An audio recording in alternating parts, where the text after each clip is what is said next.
Hi, this is Null Inquisitor, and last night a question was asked to me about how do you go about making a GURPS campaign, how do you set things up, is it easy to make up skills and quirks, and what does it take to convert 3rd edition supplement to 4th edition. So the question was asked by Chepe. He wanted to know stuff about making a campaign in GURPS, and I was planning a video on creating a campaign. So I'm gonna do a clip, a short clip about it. A short clip, you, you know me. So to answer his question quickly, and to share the answer with uh, game masters who would like to start a campaign using GURPS. I will answer his question. So of course, I interacted with him directly, so I already answered that with him. But so how do you go about to? I will start with the easy one, converting third edition supplement to 4th edition. It's actually very easy. Most of the skills didn't change at all. What changed was point cost in character attributes, so it can be easily done. For example, you can take the stats of a creature or a character in 3rd edition and just use it in 4th. Just redo the cost of each, but you could play directly the game from 3rd edition without giving attention to point cost, and maybe do that later just to know your point total. When you're starting GURPS, maybe point total is holy. You cannot touch this, but as you go more advanced in your GURPS practice, point costs become less important than it used to. So it's very easy. There is a resource you can use on the Steve Jackson Games website called 4th Edition Update. I will have the link just below the clip, and if you want to go laser precision on your conversion, you can go and apply what's in this booklet, and yeah, your character will be converted. There may be some exception, some rare and uncommon advantage doesn't exist anymore, but in 4th edition it's found in another source, so you will not lose stuff in the conversion, but you will be asked maybe to revisit some of your ability, but for most of it you won't see the difference. So it's very easy. Making up skills and quirks. Quirks is very, it's like infinity. Anything that is interesting in a character. Positive quirks are called perks. So if there's a little thing your character have that can bring him a little advantage, like I don't know, his hairdo is always perfect for an anime game, let's say. This might be qualify as a perk, but anything that is that can lead to disadvantageous situations, or characteristic, or portraying a character is a quirk in GURPS. So you don't have a list of quirk for GURPS.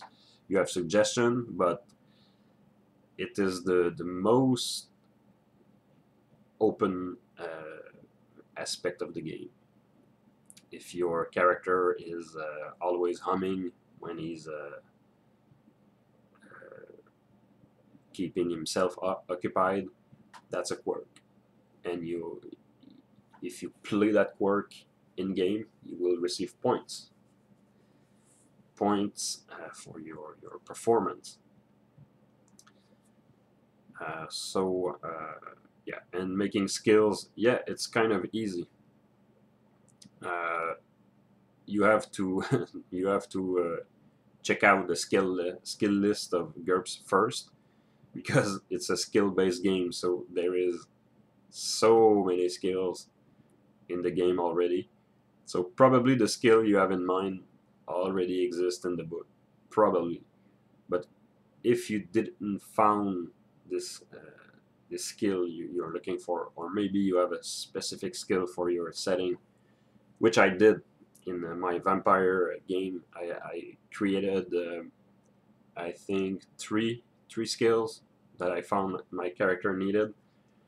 My vampires were having trouble sometimes to hunt for blood, for prey, and I created a skill called city hunting that can be only learned from a vampire. This is how you hunt human for their blood. So I had the skill design, and basically when you design a skill, you have to decide if the skill is physical or mental. Is it related to another skill? So in the case of my city hunting skill, it was related to hunting. It was also related to psychology and stalking and shadowing. So I took those as a reference and decided that the skill was a mental one, and I think it was a hard skill or an average skill.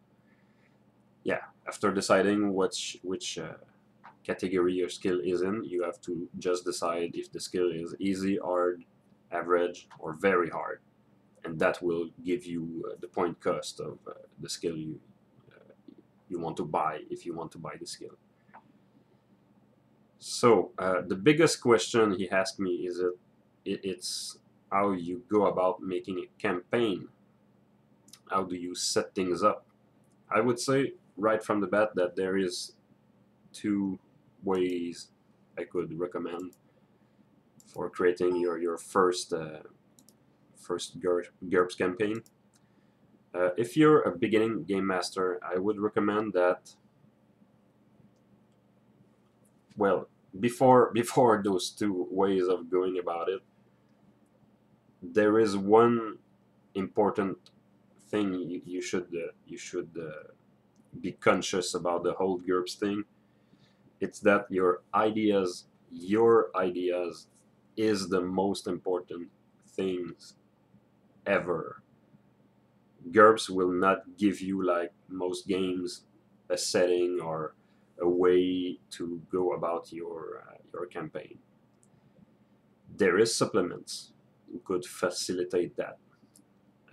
Supplements like Transhuman Space, like GURPS Conan, like GURPS Cthulhu Punk, or there is setting books in GURPS. There is some, but the majority of the line of books are core books and source material for genre and settings creating. So before going about designing a game, the most important things is your preparation, is your ideas, it's your concept. So it doesn't really matter how you proceed about that. You can have a notepad, a notebook, and jot down your note and draw. And I used to draw a lot for my campaigns. I used to draw every NPCs. I used to draw maps and all kind of stuff, because drawing is, for me, a way to design. Yeah, so you start first by your ideas. This is the most crucial part, and you must focus on your own ideas. The game part will come later. So is your game cinematic and blah blah blah? Is it a dark fantasy? Is it a gothic horror? And all that stuff. You have to think about what do you want for a game experience. Then after that, there is probably two ways to design your GURPS game. If you're a beginner GM, I would say just write your first session and start designing a little bit of a setting or surrounding your first session and build from there. If the players and yourself want to go and do another game after that, try to build a little more the setting and write a story about a larger picture and build slowly and start simple. As I said to Chepe last night, my first campaign in GURPS was exploratory, of course, because I was learning the game, but it was inspired by the anime Akira. And Akira was, and is still today, one of my favorite anime ever. It's so cyberpunk and psionic power and cinematic, but so deadly. So when I started this first campaign, I was still learning the game. I didn't feel comfortable to give 500 points or more to players, so I just asked my player to design teenagers with 25 points. 25 points is a ridiculous low amount of points. You basically play human beings that are not so competent. And we had some fun with this campaign. We had a big climax. We had even a second campaign later on about this game. So yeah, if you're beginning GM, start simple. Do maybe low character points. Give maybe try to do maybe an investigation game or a low fantasy. That would be the classic one. Give maybe maximum 100 points for your character, your first character, with a minus 40 points disadvantage limit, and see how it goes. Design the character with your players. Sit and design the character both together. And if you're an advanced game master, so I have nothing to to teach you if you are an advanced, but to give you a peek behind the curtain, what it is like to design a GURPS campaign when you know what you are doing. There is a form, yeah, a form you can use to help yourself. Just for fun, the other day, as I was having breakfast, I fill in this one, and just for fun, just making a campaign while having tea. And this game I called Delta 50. It's a game set in my Deltaverse universe, the Delta setting. So it's set in New York, but then set in Africa, where there is a nation, a meta-human nation rising, like the whole Genosha storyline in X-Men. So I set the character price at 500 points, and I just take notes. This is great because it forces you to just do a list of things you could need in your game, and what you could ask your player to have. And once it is done, it's not a document for yourself. You give this to your player, and after reading this, they should know what you want as a game. In the very, very technical terms,